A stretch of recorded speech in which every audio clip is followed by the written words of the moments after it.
silakan Sunita dengan NPM berapa? 1612020005. Nama lengkap?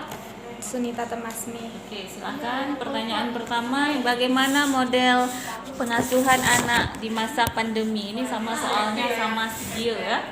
Ya Bu, Bagaimana? menurut Sunita bukan model pengasuhan di masa pandemi ini untuk menguatkan kembali relasi anak dan orang tua. Jadi pengasuhan anaknya itu orang tua menguatkan kembali seperti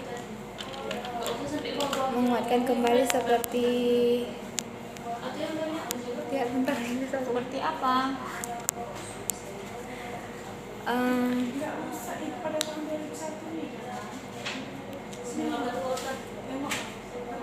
Terus di situ bukan anak-anak tuh membantu orang tua membantu anaknya menjalin komunikasi Bu. Menjalin Selama ini komunikasi. belum ada komunikasi. Enggak Bu, anaknya. karena kan orang tuanya sibuk dengan bekerja Bu. Jadi dengan pandemi ini cara orang tua mengasuh anak tuh menjalin relasi lagi dengan anak. Berarti bagus ya pandemi ini ya. Jadi Enggak orang Bu, maksudnya kerja. bukan karena di rumah aja gitu Bu.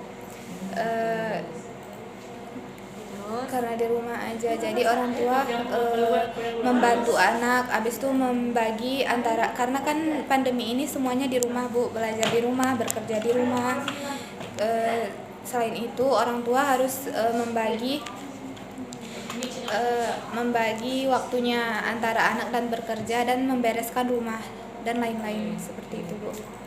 Lanjut, yang kedua pertanyaannya bagaimana kurikulum berbasis hak anak? Kurikulum itu kan kurikulum adalah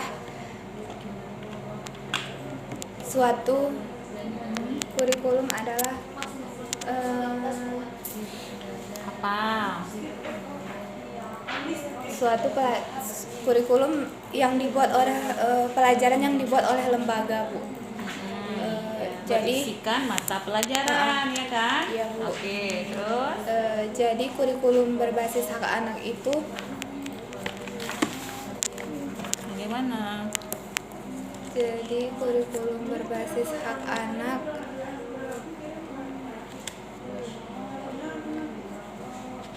Gimana nih mau ujian belum bisa jawab? lupa Bu, padahal tadi udah ingat. Gimana? Selama ini apa kurikulumnya nggak berbasis hak anak? Berbasis hak anak Bu. Cuman ini di masa pandemi Bu kan. Iya. Jadi pihak sekolah dan orang tua tuh harus bekerja sama Bu.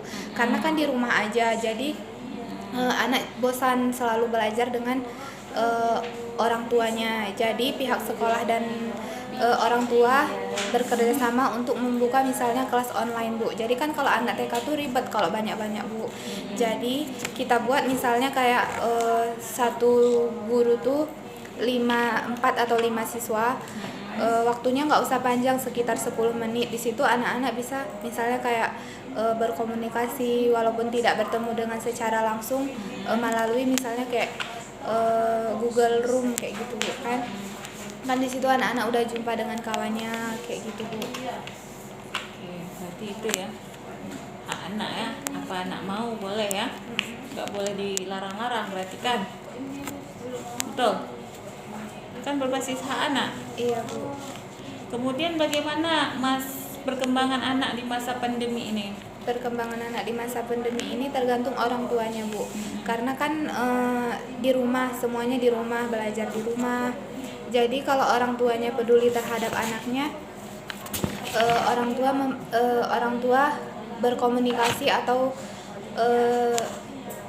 berdiskusi dengan gurunya bagaimana pengembangan anak ini secara efektif kalau dilakukan di rumah. Kemudian yang keempat, bagaimana strategi pendidik bagi generasi alfa? Tadi udah dijawab juga sama Kamina.